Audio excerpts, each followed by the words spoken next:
नमस्कार मित्रांनो, मी सचिन शिंदे आपल्या समोर ध्यास स्पर्धीचा अकॅडमी युट्यूब चॅनल पाहतो. मित्रांनो, महत्त्वाच्या घडामोडी मित्रांनो 22 एप्रिल आहे.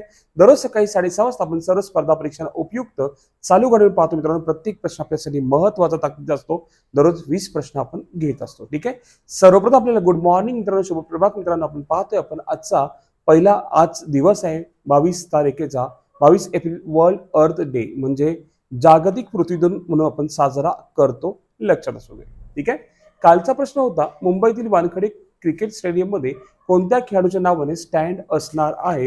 याचं उत्तर होतं रोहित शर्मा. उत्तर काय होतं? रोहित शर्मा. ठीक आहे. ओके, चलो पहिला प्रश्न आजचा. भारतीय एंजिओप्लास्टीचे जनक डॉक्टर मॅथ्यू सॅम्युअल कालरिकल यांचे निधन केव्हा झाले, असा एक प्रश्न होता. यांचे निधन केव्हा झाले तर लक्षात असावं आपल्याला की यांचे निधन 18 एप्रिल रोजी झालेले आहे. ठीक आहे. डिटेल पाहूया आपण त्यांच्याबद्दल. ते एक प्रसिद्ध हृदयरोग तज्ज्ञ होते. 6 जानेवारी 1948 कोट्टायम जिल्हा केरळमध्ये जन्म. 18 एप्रिल 25 मध्ये चेन्नईमध्ये त्यांचं निधन झालं. कालारिकल 1980 मध्ये भारतात पहिली एंजिओप्लास्टी केली. भारतात हृदयरोगाच्या उपचारामध्ये क्रांती घडवून आणली. त्यांनी भारतासह श्रीलंका, मालदीव, इजिप्त, बांगलादेश, फिजी सारख्या शेजारी देशामध्ये हृदयरोगाचे प्रशिक्षण दिले. 95-97 दरम्यान आशियाई पॅसिफिक इंटरव्हेन्शनल कार्डिओलॉजी सोसायटीचे अध्यक्ष होते. 2000 मध्ये पद्मश्री, 96 मध्ये BC रॉय पुरस्कार, 3 मध्ये MGR विद्यापीठाकडून डॉक्टर ऑफ सायन्स पुरस्कार प्राप्त झालेला आहे. ठीक आहे. 18 एप्रिल रोजी त्यांचं निधन झालं. दुसरा प्रश्न. जगातील पहिले क्वांटम आधारित प्लॅटफॉर्म कोणत्या देशात सुरू करण्यात आले आहे. खूप पॉईंट महत्वाचा आहे. क्वांटम आधारित प्लॅटफॉर्म तयार करणारे कोणता देश आहे तर लक्षात ठेवायची गोष्ट आहे भारत हा देश आहे. क्यूशील हे जगातील पहिले व्यासपीठ आहे जे एंटरप्राइजेसना त्यांच्या महत्वपूर्ण पायाभूत सुविधांचे संरक्षण करण्यास मदत करेल आणि हे क्लाउड ऑन प्रिमाइसेस किंवा हायब्रिड सह कोणत्याही वातावरणात अखंड क्रिप्टोग्राफी व्यवस्थापन सक्षम करते. ठीक आहे. पहिले क्वांटम आधारित प्लॅटफॉर्म कुठे मित्रांनो भारत देशामध्ये सुरू करण्यात आलेले आहे. तिसरा ठीक आहे, थोडासा पॉईंट हा मागे पुढे झाला मित्रांनो. तरी आपण एक पॉईंट पाहूया की बाबांनो जे पहिलं आहे ना तसा पहिले काय काय घडलेलं आहे. जॉर्डन हा कुष्ठरोग दूर करणारा पहिला देश आहे.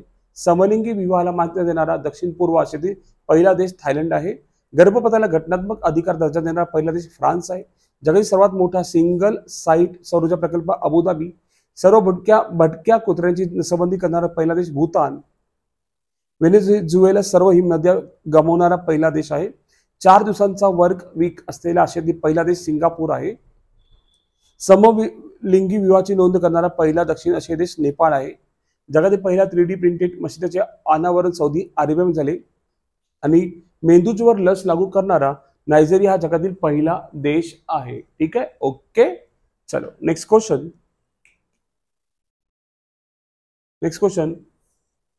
खालील कोणते राज्य भारतात पहिले संपूर्ण डिजिटली साक्षर राज्य बनणार आहे. ठीक आहे. केरळ हे लक्षात ठेवा, केरळ हे पहिले संपूर्ण डिजिटली साक्षर राज्य बनणार आहे. केरळ संपूर्णपणे डिजिटली साक्षर झालेले भारतातील पहिले राज्य आहे. डिजी केरळ योजनेअंतर्गत 21 लाखांहून अधिक डिजिटल निरक्षर लोकांना प्रशिक्षण देण्यात आले. राजधानी तिरुवनंतपुरम. CM त्याचे P विजयन. राज्यपाल राजेंद्र आर्लेकर. ठीक आहे.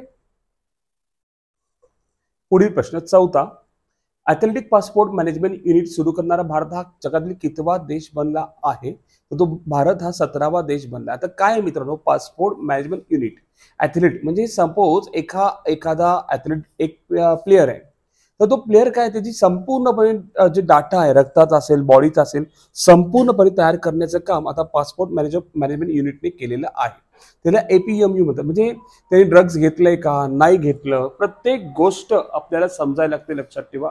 आणि प्रत्येक गोष्ट आपल्याला एखाद्या ॲथलीटची समजण्यासाठी आपण हे APMU सुरू करणारा भारत जगातील 17वा देश ठरलेला आहे. ठीक आहे. मनसुख मांडविया यांनी राष्ट्रीय डोप चाचणी प्रयोगशाळा नवी दिल्ली येथे आहे. लक्षात ठेवा. त्यांनी तिथं सुरुवात केली आहे. ॲथलेटिक पासपोर्ट मॅनेजमेंट युनिटचे उद्घाटन केले. भारतातील पहिले APMU आहे. जगातील 17वे आहे. लक्षात ठेवा. ठीक आहे. ओके, हे सुद्धा माहिती असणं आपल्याला आवश्यक आहे. पाचवा प्रश्न. आर्यभट्ट हा या उपग्रहाला 19 एप्रिल रोजी किती वर्ष पूर्ण होत आहे. ठीक आहे. तर 50 वर्ष पूर्ण होत आहेत, लक्षात ठेवा. शनिवारी 19 एप्रिल 75 रोजी आपला उपग्रह गेला, म्हणजे 75 मध्ये गेला आणि त्याला आज बरोबर 50 वर्ष पूर्ण झालेली आहेत. उपग्रहाचे नाव आर्यभट. आर्यभट वजन 360 किलो. मिशन लाईफ जवळपास 17 वर्ष. प्रक्षेपक नाव C1 Intercosmos. Launch site नाव वोल्गोग्राइड लॉन्च स्टेशन आहे आणि सध्या रशियामध्ये ते आहे. शेवटचा संपर्क मार्च 1981 मध्ये. आर्यभट्टचे प्रकल्पाचे संचालक प्राचार्य U.R. राव होते. त्या दिवशी भारत कक्षेत उपग्रह पाठवणारा जगातील केवळ 11वा देश बनला. कक्षेत 4 दिवस राहिल्यानंतर वीज बिघाडामुळे प्रयोग थांबले आणि 5 दिवसांच्या ऑपरेशन नंतर यानातील सर्व सिग्नल गेले. असं आर्यभट्टचं झालेलं होतं. पुढे 11 फेब्रुवारी 1992 रोजी उपग्रह पृथ्वीच्या वातावरणात पुन्हा प्रवेश केला आणि 1.59 मीटर रुंदीचा आणि 358 किलो वजनाचा या अर्धगोलाकार आकार उपग्रहाचे प्राथमिक उद्दिष्ट होते. एक्स-रे, खगोलशास्त्र, वायुशास्त्र आणि सौर भौतिकशास्त्रातील तांत्रिक प्रात्यक्षिक आणि वैज्ञानिक संशोधनासाठी हे काम करेल असं या उपग्रहाचं काय होतं, उद्दिष्ट होतं. भारतीय शास्त्रज्ञांनी 30 महिन्यात उपग्रह तयार केला होता, पूर्णपणे आर्यभट्टचा आकार. सोव्हिएत युनियनने सोव्हिएत इंटर कॉस्मोस कार्यक्रमाचा प्रक्षेपित केला होता, भाग म्हणून, ज्यामुळे मैत्रीपूर्ण राज्यांना अंतराळात प्रवेश मिळाला. भारत रशिया करार काय झाले? रशियाने उपग्रह नेण्याच्या बदल्यात जहाजाचे प्रक्षेपण करण्यासाठी भारतीय बंदरे वापरण्याची परवानगी मिळाली. रशियाच्या कॉस्मोस 3 रॉकेटवरून आपला पहिला उपग्रह गेला. तो कुठला मित्रांनो? आर्यभट्ट. 6व्या शतकातील खगोलशास्त्रज्ञ आणि गणितज्ञ आर्यभट्ट यांच्या नावावरून हे नाव देण्यात आले. बंगळुरूमध्ये पिन्या औद्योगिक वसाहतीत 4 शेडमध्ये उपग्रह बनवला. बघा, लक्षात ठेवा, त्यावेळेस आपल्याकडे पद्धतशीर 4 शेडमध्ये बनवला होता, पण तो पाठवला गेला. आणि 11 सप्टेंबर 72 रोजी गणेश चतुर्थीला अनौपचारिक उद्घाटन झाले आणि त्याच काळात 30 डिसेंबर 1971 ला विक्रम साराभाई यांचे निधन सुद्धा झालं होतं. परंतु उपग्रह आपण प्रक्षेपण करून 50 वर्ष आज झाली आहे. त्याचा छोटासा साधासा इतिहास आपण जर नीट बघितला असेल, वाचला असेल, तर आपल्याला संपूर्ण समजून जाईल. ठीक आहे. आणखी थोडासा पॉइंट काय आहे लक्षात ठेवा. इस्रो बद्दल जवाहर, मैत्री, आर्यभट्ट अशी 3 नावे देण्यात आली होती. इंदिरा गांधी यांनी आर्यभट्ट हे नाव निवडले होते, ते पण माहित असावं. 3 नावं, जवाहर, मैत्री आणि आर्यभट्ट, पण नाव काय दिलं? Aryabhata. ISRO full name India space research organization. अध्यक्ष सध्या डॉक्टर व्ही नारायणन. स्थापना 15 ऑगस्ट 1969. मुख्यालय बंगळूर, कर्नाटक. ठीक आहे. ब्रीदवाक्य space technology in the service of human kind. इस्रोचे संस्थापक डॉक्टर विक्रम साराभाई. लक्षात ठेवा. पहिले उड्डाण 10 ऑगस्ट 1979 आणि सध्या 100वे उड्डाण 29 जानेवारी 2025. म्हणजे इस्रो आणि पाहायला गेले 1975. खूप ताकद आहे मित्रांनो. आपल्या इथं पहिला उपग्रह सोडला होता आणि आज आपण इस्रोने 100वे उड्डाण केलं 29 जानेवारी 2025 रोजी. आणि भारताच्या उपग्रहालाच 50 वर्ष पूर्ण झाली. आणि नक्की या सर्व गोष्टी वाचाव्यात, जेणेकरून आपल्याला प्रत्येक गोष्ट समजून जाईल. 6वा, महाराष्ट्र शासनाच्या सांस्कृतिक कार्य विभागातर्फे या वर्षीच्या पुरस्काराचे वितरण 25 एप्रिल रोजी कुठे होणार आहे? ठीक आहे.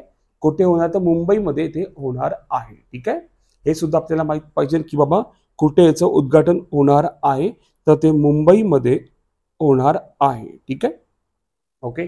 काही पुरस्कार त्यात बघूया आपण. चित्रपती व्ही शांताराम जीवनगौरव पुरस्कार. अभिनेते, दिग्दर्शक, निर्माते महेश मांजरेकर यांना जाहीर झाला 10 लाख रुपये रोख रक्कम, स्मृतिचिन्ह, मानपत्र, चांदीचे पदक याचे स्वरूप. गानसम्राज्ञी लता मंगेशकर पुरस्कार. मराठीतील ज्येष्ठ गझल गायक भीमराव पंचाळे यांना जाहीर 10 लाख रुपये. आणि व्ही शांताराम विशेष योगदान पुरस्कार. प्रसिद्धी अभिनेत्री मुक्ता बर्वे यांना जाहीर झाला असून 6 लाख रुपये आणि मानपत्र, स्मृतिचिन्ह, चांदीचे पदक देण्यात येणार आहे. अजून 4था हिंदीतील मानाचा राज कपूर जीवनगौरव पुरस्कार अभिनेते अनुपम खेर यांना.